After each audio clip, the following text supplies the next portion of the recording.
je voulais poser une question au dame docteur. Quel conseil que vous nous donnerez? Nous vivons à une époque où ce n'est plus la qualité qui compte, c'est la quantité. Bon, premièrement, exemple typique, si vous voyez juste dans cette salle, vous verrez avec moi que la salle est moins peuplée. Pourquoi? Parce que c'est quelque chose, on veut parler de notre vie, de notre quotidien. Mais si c'était les concerts, si c'était elle qui chantait, cette salle serait pleine.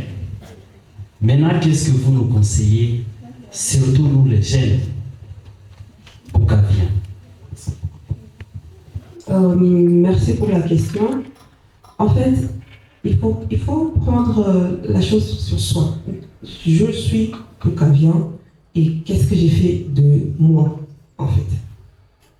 On a passé beaucoup de temps à vous dire, vous êtes dans une région, il faut quitter Bukavu pour comprendre la chance que nous avons de vivre à Bukavu. Ok? C'est l'une des rares régions où on peut encore avoir accès aux produits vraiment bio. Donc moi, je peux juste vous dire, pour rentrer dans le débat, achetez vos légumes chez les producteurs, achetez vos viandes chez les petits fermiers, achetez votre poisson au lac. N'envoyez personne aller l'acheter pour vous. Ça, c'est une grâce que vous n'aurez pas dans beaucoup d'endroits sur ce globe terrestre. Et après, quand il s'agit du mental, c'est toujours à vous de choisir. Et quand il s'agit du spirituel, c'est à vous de choisir. Pour vous, Bukaviens, on est tous dans Bukavu, mais on n'est pas obligé de se comporter comme tout le monde. La preuve, vous avez répondu à l'invitation. Voilà. Donc, il faut quand même qu'on change la mentalité. Et ça va commencer comment? Ça va commencer par vous, moi et tout le monde. On va vulgariser au fur et à mesure en fonction de nos moyens. Et peut-être, si déjà aujourd'hui quelqu'un change sa manière de manger, sa manière d'aborder les sports ou de l'aimer, pour nous, nous aurons déjà atteint nos objectifs. Alors je voudrais ajouter, revenir sur le changement de mentalité. Ornella et Audrey, merci d'avoir créé cet espace d'échange. En fait, bon, je ne me suis pas totalement présentée, mais entre autres, je fais de la recherche en santé publique sur le contexte de crise dans lequel évolue la région des Grands Lacs depuis plus de 30 ans. Ça fait plus de 30 ans que cette zone a été déstabilisée. Et je suis en train d'étudier les conséquences de cette crise sur la santé. Mais maintenant, dans mes recherches, je me suis retrouvée à devoir étudier les conséquences de cette crise sur le leadership, c'est-à-dire le mental des personnes, leur manière de gérer leur volonté, leur travail, leur engagement, leur sens de l'organisation. Et c'est là que j'ai percuté sur une chose, c'est que il y a au moins une génération qui n'a pas eu le cadre d'éducation que nous avons eu. Ils sont juste derrière nous. Ils ne sont pas très loin. Et donc, on est là pour revenir à toi. Toi et tous ceux qui ont des structures organisées de ce genre, vous avez en fait le devoir de refaire l'éducation des jeunes. Nous avons tous le devoir de refaire l'éducation des jeunes. Parce que ce jeune-là, qui ne va pas trouver, on va dire, le bien fondé de faire du sport, c'est parce qu'il est né dans la guerre, il a grandi dans la guerre. À quoi bon faire du sport? Je peux mourir demain. Il est né dans la guerre, il a grandi dans la guerre. À quoi bon faire des économies? À quoi bon étudier Chikéza? Rien. En fait, ces 30 années de crise ont retenti sur la psychologie des plus jeunes. D'abord, il y a la famille qui a été déstructurée et les ravages sont plus présents dans nos villages.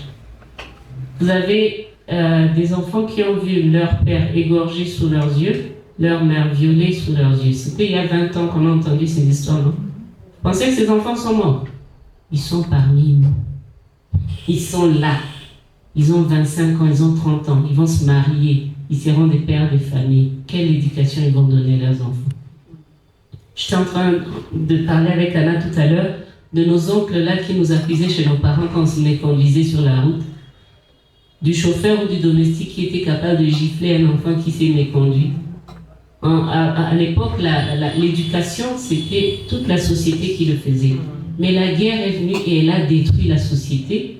Et donc, il faut des plateformes comme ici où nous sommes pour essayer de redonner en fait aux gens le sens des valeurs.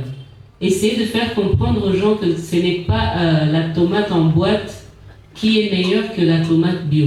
Ce n'est pas la salade que vous faites avec les boîtes de conserve de maïs everyday qui est meilleure que si vous allez à Machindi, vous achetez 2 maïs, vous bouillissez et vous faites cette salade. On doit refaire notre éducation de manière à revaloriser notre quotidien. Non seulement nous allons consommer local, mais nous allons en fait aussi donner un espace en fait de bien-être physique, mental, spirituel à nos plus jeunes. J'espère que ce n'est pas fini. Essayez de faire des occasions pareilles pour parler aux gens. Nous avons de la valeur et nous pouvons faire quelque chose de nos vies localement. Merci. Merci. Pardon. Avant qu'on prenne une autre question, j'aimerais qu'on revienne sur le mot régime. Ça veut dire quoi régime, en fait? Ici, dans notre vocabulaire, régime veut dire c'est privé de. Régime alimentaire, c'est votre façon de manger. Ok? Quelle que soit la manière dont vous mangez, vous avez un régime alimentaire. Est-ce que vous comprenez la nuance? Alors, vous pouvez avoir un régime alimentaire hyper gras, hyper sodé, avec beaucoup de sel, hyper sucré, c'est toujours un régime. Donc, ne dites pas, on ne veut pas de régime. Ok? Mais non, quand vous voulez perdre du poids, vous allez faire un régime alimentaire réduit. Et c'est ce que Dr Rosine demandait d'éviter. Mais si on vous demande de changer votre manière de manger parce que vous avez un régime alimentaire qui n'est pas bon, ne dites pas qu'on vous a soumis à un certain régime. Et ce n'est pas normal que vous mangiez d'une manière et le reste de la famille mange d'une autre manière. Ça suppose que toute la famille a une certaine manière de manger. Ok? Ces histoires-là, des mamans mangent ça pour rester slim et les enfants sont là avec les frites et les chips. Non, ça démontre d'un certain égo, ça n'a pas de sens. Mais adopter une manière, un régime alimentaire équilibré et sain. D'accord? Un défi parce que tu es appelé à bien préparer, à présenter une nourriture assez bonne. Et tu te retrouves en train d'essayer des nouvelles épices. Il y a même des recettes sur YouTube, partout tu en vois. Et on remarque que, bon, toutes ces recettes, il y a plein d'épices dedans. Aujourd'hui, je me retrouve en train de découvrir des épices que je ne connaissais pas. Moutarde et consorts, et que tu dois préparer avec. Mais vous nous dites ici que c'est pas bon pour la santé. Et moi, je me dis, donc si je prépare demain la viande de bœuf et que j'utilise seulement poireaux, céleri, poivron et ail, bon, je sens moi-même que c'est pas suffisant. Je me dis, ça aura quel goût? Alors, vraiment, pour moi, je trouve que c'est un défi de pouvoir préparer correctement quelque chose de bon, mais juste avec des épices naturelles. Moi, je voudrais savoir s'il y a des épices qu'on peut retrouver dans le marché, ou dans les supermarchés, mais qui ne sont pas nocifs, comme le jus de marché par exemple. Alors, merci beaucoup pour cette question qui me permet en fait de clarifier une chose. Cube Magie n'est pas une épice, c'est un produit chimique. C'est du monosodium glutamate, MSG. Le monosodium glutamate, lorsqu'il interagit avec la nourriture, il augmente le goût de la nourriture. C'est juste ce qu'il fait. Alors maintenant, en termes d'agrémenter la nourriture, vous avez des épices et vous avez des condiments. Ok? Donc, l'ail, le poireau, le céleri sont des condiments, l'oignon sont des condiments. Ça aide déjà à donner un certain goût.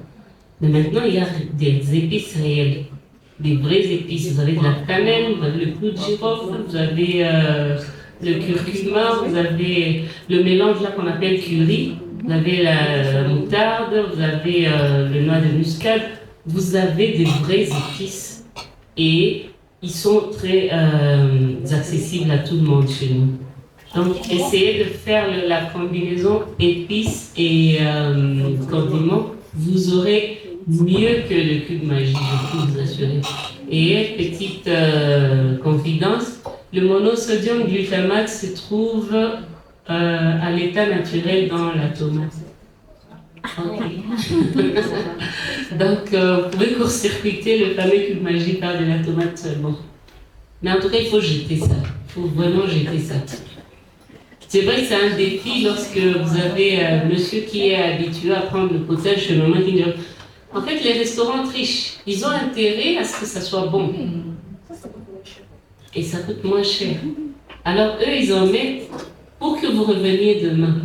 Mais au fond, c'est un peu comme je disais, je n'ai jamais réussi à faire la sauce aubergine comme les mamans de Maléo à Kinshasa. J'ai essayé de toutes les manières possibles. J'ai même amené une maman. Ça n'a jamais marché. Il faut savoir qu'ils utilisent des armes non conventionnelles et ça ne sert à rien de rivaliser avec eux.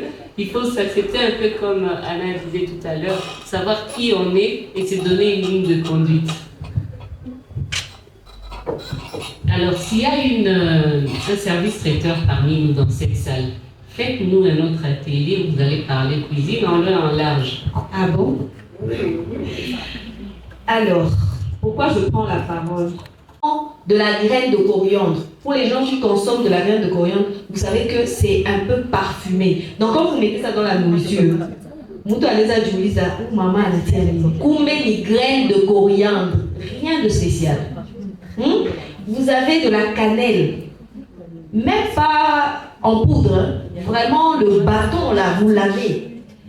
Donc moi je ne comprends pas comment on peut se dire que pour bien manger, manger sainement, voilà, ça doit être fade. Non, pas du tout.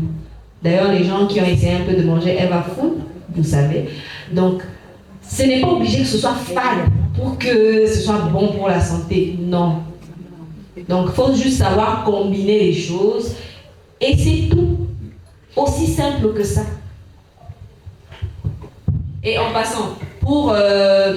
comment ça s'appelle le truc jaune là? Qui est comme le curcuma. Vous pouvez acheter votre curcuma, d'accord? Si vous avez de l'espace, vous prenez votre curcuma que vous avez acheté. On a ici à Balé. Donc maintenant on a cultivé Wépé. Même avec le tangawizi, moi j'ai essayé ça. Hein. J'ai pris un bassin, il y a du sable, on a mis de l'eau et tout. On a mis le tangawizi là, ça a poussé. Même avec l'ail, vous pouvez le faire vous-même dehors à la maison. Donc, un petit potager, vous pouvez le faire. Et vous avez des épices que vous-même vous contrôlez. Même avec les trucs là que j'aime beaucoup. Le gombo, vous prenez juste des graines, vous jetez et ça pousse. Un truc déjà modifié, jeté à la poubelle. C'est aussi simple que ça. Moi, je vais poser la question à Dr Rosy. Vous avez dit pas de régime. Bon, régime. Comme nous l'entendons, voilà. J'aurais posé la question par rapport aux jeunes intermittents. Différents types de régimes, le moins bon et les plus acceptables, mais là vous m'y ramenez.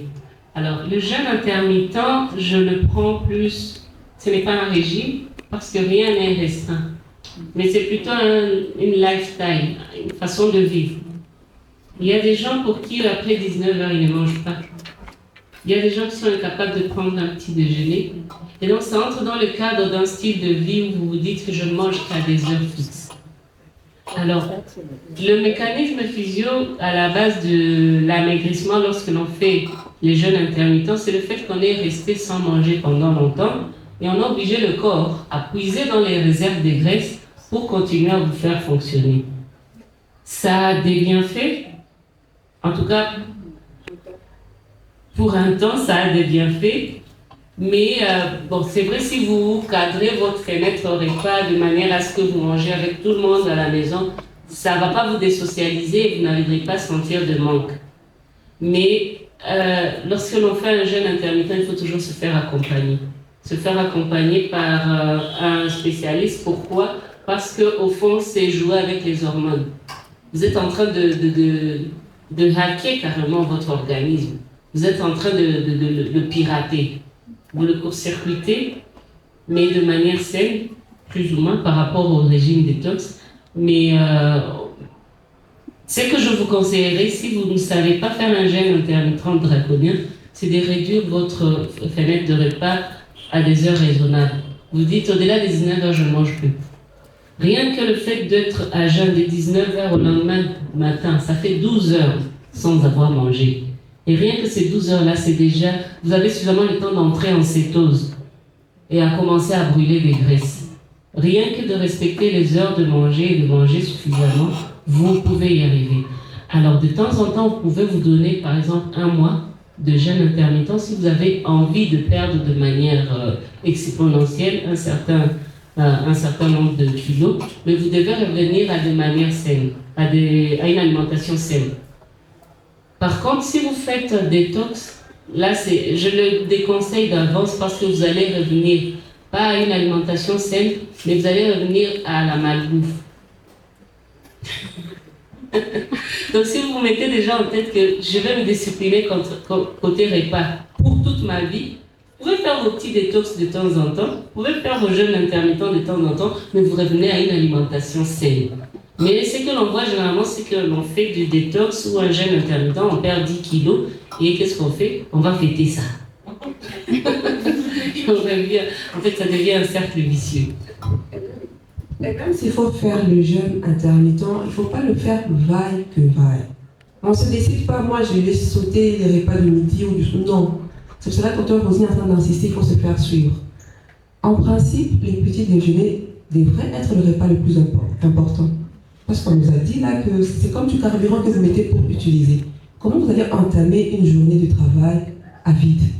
Vous allez faire une pain sèche en fait. Oui, vous allez faire une pain sèche. Vous allez dire non, ça marche avec moi. Non, le corps il fait quoi? Il met en place des mécanismes, puisque vous essayez de les court-circuiter, c'est des informations que votre cerveau stocke et il va mettre des mécanismes pour compenser.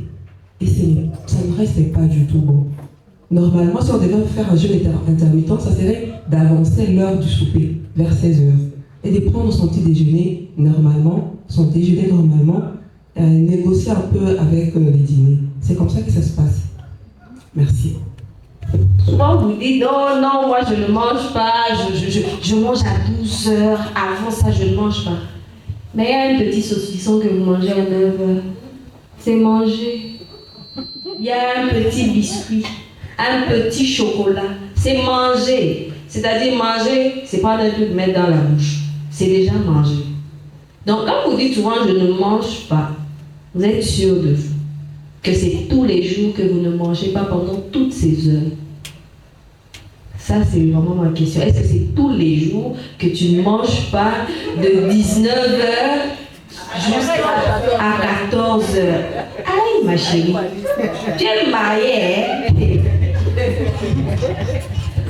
Alors, une astuce qui pourrait marcher, c'est, au-delà d'avancer l'heure du souper, c'est de mettre des fibres dans chacun de vos repas.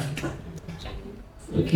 Des fibres, les fibres ralentissent en fait la quantité de sucre qui va entrer dans votre sucre. Vous pouvez prendre par exemple un concombre à chaque repas, en plus du repas, une crudité, un fruit, avant. Tout à l'heure, je vous disais que je ne voulais pas ouvrir le volet des régimes parce qu'on va vous donner des informations qui ne sont pas complètes et vous n'allez pas comprendre certaines choses. Je vais essayer de donner en français facile le mécanisme du jeûne intermittent. Okay? Vous allez comprendre là où vous péchez.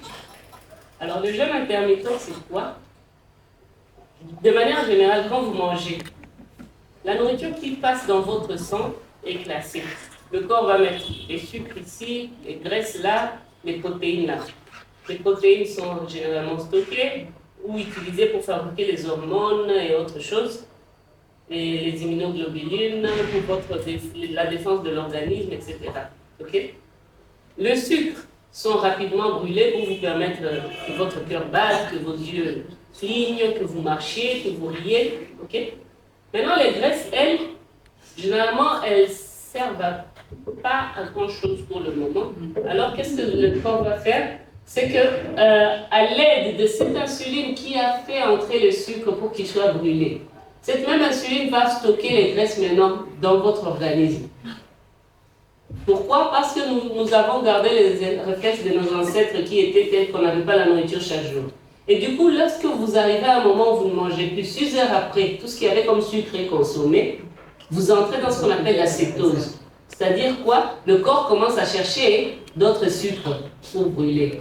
Il va faire quoi? Il va d'abord demander au foie de prendre tout ce qu'il avait gardé comme glycogène. Le foie va brûler tout ce sucre-là pour continuer à vivre avec. Ensuite, à un moment donné, le corps se retrouve, il n'y a plus de glycogène, il n'y a pas de sucre. On fait quoi? Ok, on touche aux graisses et c'est là que vous commencez à maigrir. C'est là que vous commencez à brûler les graisses. Le graisse va sortir. Il y a un cycle qu'on appelle la bêta-oxydation, que certains connaissent ici. C'est la graisse maintenant qui commence à travailler à la place du sucre. Mais maintenant, la graisse a un mauvais combustible. Comparez un réchaud à gaz avec des macas là, c'est le sucre, avec les makounis, c'est la graisse. Ça va produire beaucoup de déchets, beaucoup de fumée qui sort. Cette fumée-là, c'est les corps cétoniques. Vous obligez vos reins à devoir éliminer ces déchets-là parce que vous avez utilisé un mauvais carburant. Au lieu d'utiliser les macas, là, vous avez utilisé les makounis. Et donc, il faut quand même se débarrasser de ces makounis, sinon toute la maison va sentir mauvais, n'est-ce pas? Ce sont les corps cétoniques. Vous entrez en cétose, vous brûlez des graisses réellement. Mais le problème, c'est que ce sont des graisses qui sont en circulation. Donc, dès que vous allez vous réalimenter et vous commencez par un aliment sucré, qu'est-ce que ça va faire? Dès que le sucre entre dans le sang, monsieur insuline vient. Et quand monsieur insuline arrive, il trouve qu'il y a encore de la graisse qui circule. Qu'est-ce qu'il fait? Et la graisse que vous venez de manger et la graisse qui était en circulation, elle restocke ça. Et au lieu de maigrir, vous prenez du poids. Donc quand vous faites du jeûne intermittent, on conseille que le premier repas soit des protéines et des graisses sans le moindre sucre, histoire d'atterrir. Donc voilà pourquoi je ne peux pas donner tout. Je suis sûre que la moitié n'a pas compris. La moitié de ce que je viens d'expliquer là maintenant. Voilà pourquoi on incite, vous devez vous faire accompagner pour réussir cela. Ok? Merci. Pour bien manger, pour faire du sport. Mais il arrive des périodes où je mange carrément comme un bulldozer. Et d'autres périodes où j'ai aucune envie de manger. Je peux passer 2 jours sans manger et faire du sport. Et je ne sens pas vraiment les conséquences sur mon corps. Oui. Bon, pas vraiment à sèche, mais ne pas manger correctement. Alors, je vis comme ça depuis un moment et j'aimerais savoir comment est-ce que je peux arriver à régler tout ça. Donc, vous faites des épisodes de boulimie suivis des périodes d'anorexie. Ok? Ça, c'est un motif de consultation, en fait. C'est un motif de consultation parce qu'on doit interroger vos hormones. Oui, on doit chercher la cause. Donc, ça ne vient pas gratuitement. Il faut soigner la cause pour que ça s'équilibre. Et vous dites que ça n'a pas d'impact sur votre morphologie. Ne vous inquiétez pas. Ce qu'on fait aujourd'hui, on va les payer dans 10 ans, 20 ou 50 ans. Plus on est jeune, plus le corps s'adapte rapidement. Plus on avance en âge, plus on voit les méfaits de ce qu'on a fait il y a 10, 15, 20 ans. Donc, ça, c'est un motif de consultation. Et les consultations ne se font pas en public. Il faut une personne habilitée. Elle fait santé publique, moi je fais imagerie médicale. On a une autre petite idée sur la question, mais on devrait traiter ça en privé. Donc, c'est une pathologie en fait. Elle nous a un peu parlé du lait. Elle nous a un peu introduit le lait nido. Moi, je voulais un peu lui demander les conseils pour nos enfants. Quel est le lait que nous pouvons donner à nos enfants à la maison vers 20h30? On ne sait pas, parce que vous avez dit de ne pas manger au-delà de 20h. Qu'est-ce que nous pouvons faire? Pourtant, nous venons de perdre un peu d'énergie. Et nous devons prendre quelque chose. Et quand nous ne mangeons pas maintenant au-delà de 20 heures, vous nous conseillez de faire quoi après 20 heures? Nous prenons des laits dont nous ne maîtrisons en fait pas du tout l'origine. Et ce n'est certainement pas le lait d'une seule vache, d'une seule ferme. Ok, les grandes fermes industrielles, ils achètent en fait des laits de plusieurs fermiers à travers le monde. Et donc, comme on disait tout à l'heure, il vaut mieux prendre le lait produit localement. Là, au moins, vous allez avoir la chance de prendre le lait d'une seule vache ou, tout au plus, le lait de plusieurs vaches de la même ferme qui ont mangé la même chose et ont respiré le même air. Ok? Alors, par rapport maintenant à l'assimilation du lait, les adultes digèrent très mal le lait entier. Les adultes de race noire, parce qu'ils sont en train de perdre une enzyme qu'on appelle la lactase. Plus on grandit, moins on produit de lactase. Et du coup, si on prend du lait entier, on finit par des indigestions, diarrhée, ballonnement, etc. Flatulence. Chez les adultes, il vaut mieux prendre du lait fermenté, du yaourt, du machanza, du yogourt. Parce que ce lait-là, la fermentation a quelque part commencé le travail que le lactase qu'on n'a plus devait faire. Et donc, on a moins de travail à les digérer. Par contre, les enfants, eux, ils ont suffisamment de lactase pour digérer le lait. Et au-delà de ça, ils ont besoin de calcium pour grandir. Vous avez déjà vu le squelette d'un enfant. Pour produire le squelette d'un adulte, vous imaginez quelle quantité de calcium qu'ils doivent prendre. Les enfants, eux, ils ont besoin de calcium. Ils doivent prendre du lait. Si vous savez leur acheter du yaourt pour leur goûter de 16 heures, tant mieux. Si vous ne savez pas avoir du lait frais à mélanger dans leur thé, vous allez devoir prendre le lait en poudre, du lait industriel, mais tout en ayant conscience que c'est un lait qui vient avec beaucoup de mauvais côtés.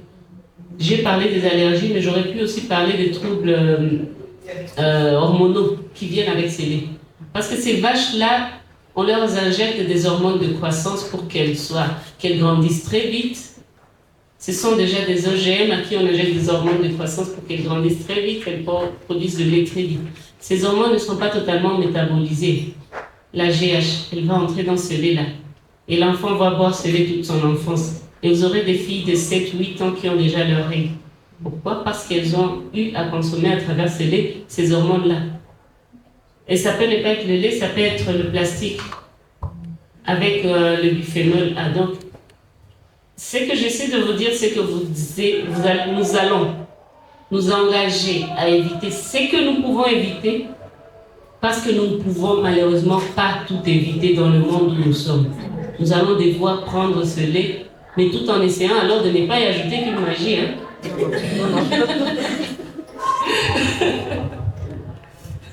En fait, on n'est pas obligé de prendre du lait en poudre. Il y en a qui se rappellent du lait qu'on appelle un piou-piou. S'il y a des enfants, des petits-enfants, des fermiers ici, un piou-piou, c'est l'équivalent des ichouchous. Donc si vous allez ici à la frontière, vous traversez seulement, vous aurez des ichouchous pour vos enfants. Les miens, ils prennent ça. Donc j'ai oublié il y a longtemps cette histoire-là de lait en poudre. Parce que je me suis souvenu que moi, je prenais le piou-piou que mon grand-père aimait. Donc on n'est pas du tout obligé de prendre un nido. Et en plus, vous ne savez pas, le lait, là, quand on la sèche, on enlève les protéines animales, on vous ajoute de l'huile de palme, on vous ajoute des produits d'origine végétale. Ce n'est pas du lait.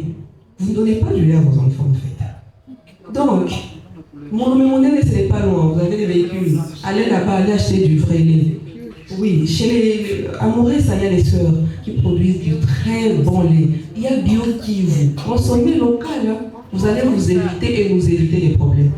Pour ce qui est de manger après 20h30, elle a même poussé la générosité à aller jusqu'à 21h. Mais évitez de prendre les protéines à cette heure-là. Vous n'en avez pas besoin. Prenez une bonne soupe, prenez un yaourt, prenez un fruit, mangez très léger et vous ne vous emporterez que mieux. Vous n'êtes pas obligé de prendre votre gros foufou avec la viande, beaucoup de sauce là, et puis à côté, pour se faire bonne conscience, on met un peu de lengalenga là où il y a onja et on dit que non, on a mangé. Non, c'est pas manger. Ok? Merci. Donc je vais souligner. Oui, vous n'arrivez pas à éviter de donner une idole à l'enfant, ça je peux comprendre. Est-ce que vous êtes obligé de mettre Cube Magie dans sa soupe?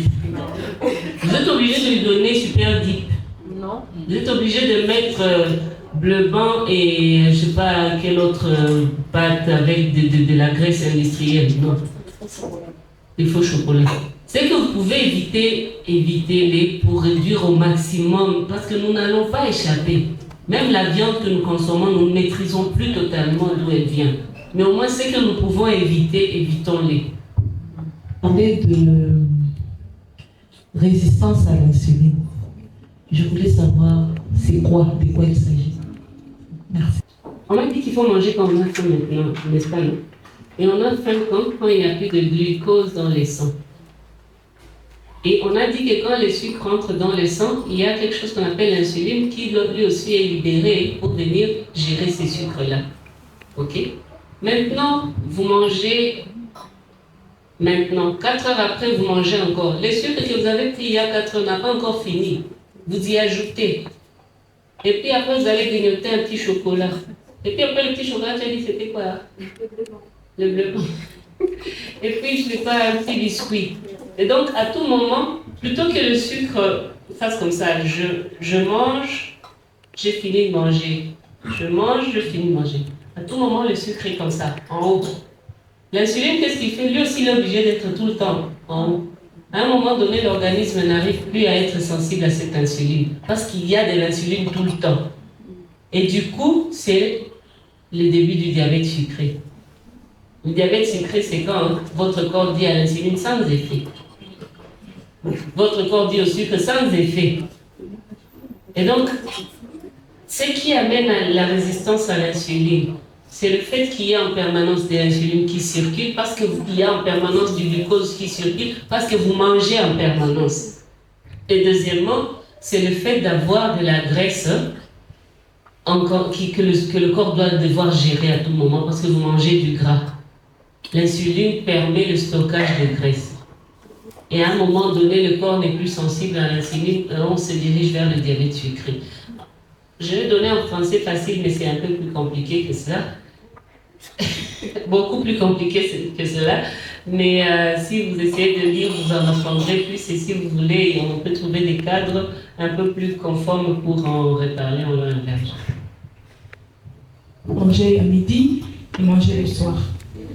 Après, parfois quand vous vous retrouvez en retraite, on vous dit non, il y a aussi des goûters des 10 heures et des 16 heures. Oui, pause café, et puis ça fait bon, 5 fois quelque chose comme ça qu'on mange. Et pour une personne qui ne mange pas d'habitude comme ça, tu sens vraiment que ton ventre... De savoir, est-ce qu'on doit respecter les repas ou est-ce qu'on doit faire comme vous l'avez dit, on prend le petit déjeuner et après on le mange quand on a faim? Les cornflakes, les muesli et compagnie, très souvent on a enlevé tout ce qui est les fibres de ces céréales. C'est pas des vraies céréales. Je vous donne par exemple juste semoule. Bunga muindi na semoule. On va se ruer vers semoule parce que c'est blanc, c'est lisse. Mais en fait, on a débarrassé un tas de choses intéressantes du maïs pour avoir semoule. C'est beau, c'est blanc, ça n'a pas l'arrière-goût amer du maïs, mais on a perdu beaucoup de choses. C'est du soukar, en fait. Il n'y a rien de céréales là-dedans.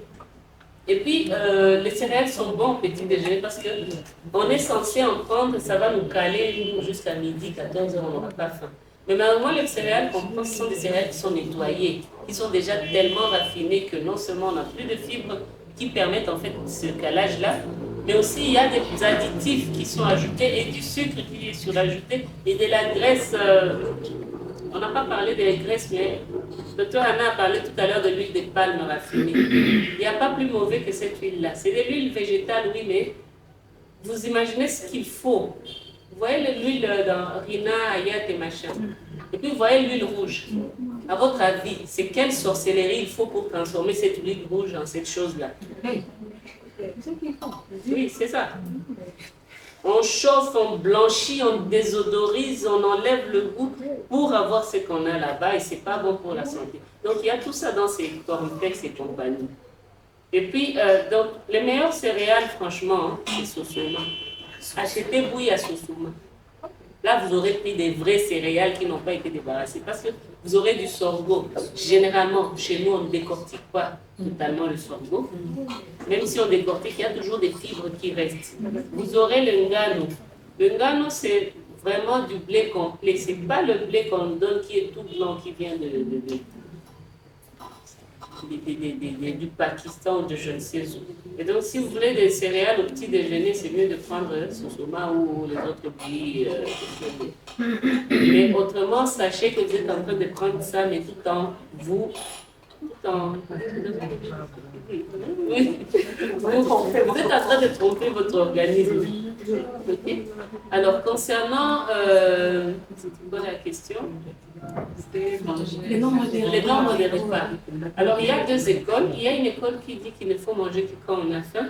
Et il y a une autre école qui dit qu'on peut alterner des snacks et des repas. Ok.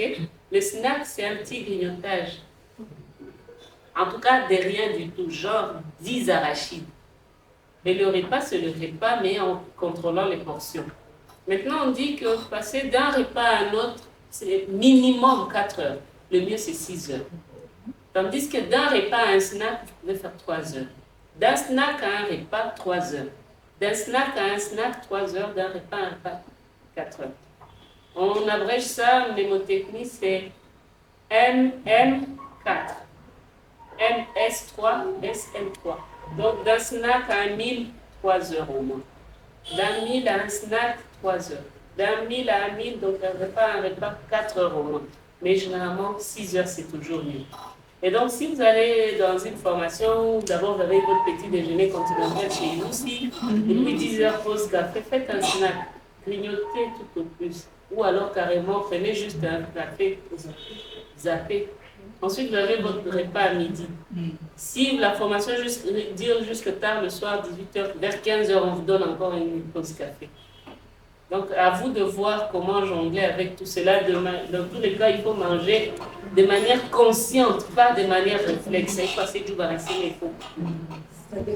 Elle me dit toujours que c'est injuste que je mange autant et que je ne grossisse pas. Parce que moi, là, c'est 5 repas. Jusque-là. Ça dépend juste de ce que vous mangez. Si à votre petit déjeuner, vous prenez des vrais céréales, des vrais, pas des supermarchés, on vous a dit manger ce qui se pousse dans les arbres et ce qu'il y a dans la terre. Ce qu'il y a dans les rayons là, ce n'est pas bon. Si vous prenez du vrai maïs que vous avez bouilli, que vous prenez avec votre tasse de thé, ou bien vous prenez un fruit et vous prenez votre café comme petit déjeuner, c'est ok. Après 6 heures, vous aurez faim. Vous ne pouvez pas me dire que vous allez manger à 6 heures et puis à 12 heures, vous n'avez pas faim. Donc il y a une dérégulation quelque part. Pour les encas de 10h et 16h, moi je prends un fruit. Je sais que ça ajoute des fibres. C'est bon pour ma digestion. Si je prends une pomme à 10h, je mange un repas normal à 13h, je prends une mangue à 16h, à 19h je prends ma salade ou ma soupe ou mon produit laitier. J'ai pris mes 5 repas et je ne bouge pas d'un kilo. Donc, choisissez ce que vous mettez dans vos assiettes et vous mangerez à volonté. Donc, normalement, mettent au monde, mais elles ne sont pas en mesure de produire la qualité de lait suffisante pour les bébés. Il s'est fait que vous venez de nous signaler que les laits en poudre ont plus des effets néfastes que le lait qu'on produit localement. Est-ce qu'un bébé aussi des 0 à autant de mois, à autant de jours, est-ce qu'on peut aussi lui donner les laits qu'on produit localement? Merci. À l'époque de nos grands-parents, si par exemple un enfant meurt, enfin si la mère naît au monde et elle meurt, et que cet enfant est toujours allaité, il est généralement allaité par une voisine, une tante, etc. Mais des fois, on n'arrive pas à trouver cette personne et il faut lui donner de la bouillie. Alors qu'est-ce qu'il faisait? Il faisait un foufou de manioc, de moutama, c'est quoi encore? Un foufou vraiment très dur, ok? Ensuite, ce foufou de sorgho, la nourrice va mâcher ce foufou. Elle va mâcher totalement, en faire de la bouillie dans sa bouche. Ensuite, elle va prendre le lait frais de vache, elle va boire. Elle mélange le lait et ce sorgho dans sa bouche. Ensuite, elle donne au bébé. Et le bébé va tirer et il va prendre cela. Okay? Et donc, ce lait est totalement digestible par les enfants. Mais il y a un gros lait, c'est les questions d'hygiène. Ces laits, généralement, ils viennent avec des mycobactéries. Ces laits peuvent provoquer des tuberculoses extrapulmonaires chez cet enfant, des infections digestives et autres, parce qu'il a un tube digestif qui n'est pas encore totalement prêt à se défendre contre les agressions, il a un système immunitaire qui n'est pas totalement encore prêt à se défendre. Et donc, il vaut mieux ne pas donner ce lait-là, à moins qu'il ne soit pasteurisé. Et je dis pasteurisé et non pas bouilli. La pasteurisation, c'est le fait de débarrasser les microbes du lait, mais en utilisant la pression. Tandis que bouillir le lait, c'est se débarrasser des microbes, mais par la chaleur. Malheureusement, cette chaleur va dénaturer notre protéine qu'il y a dans ce lait. Et donc, à cet enfant, vous pouvez donner du lait pasteurisé, mais en tout cas, pas du tout du lait frais qui n'a pas... donc, vous n'êtes pas sûr, en fait, du degré on va dire, de propreté. Ben, à vous entendre parler, c'est comme si vous trouvez normal ou indispensable que les bébés prennent du lait de vache. Normalement, le lait de vache, c'est pour les veaux. C'est pas pour les bébés humains.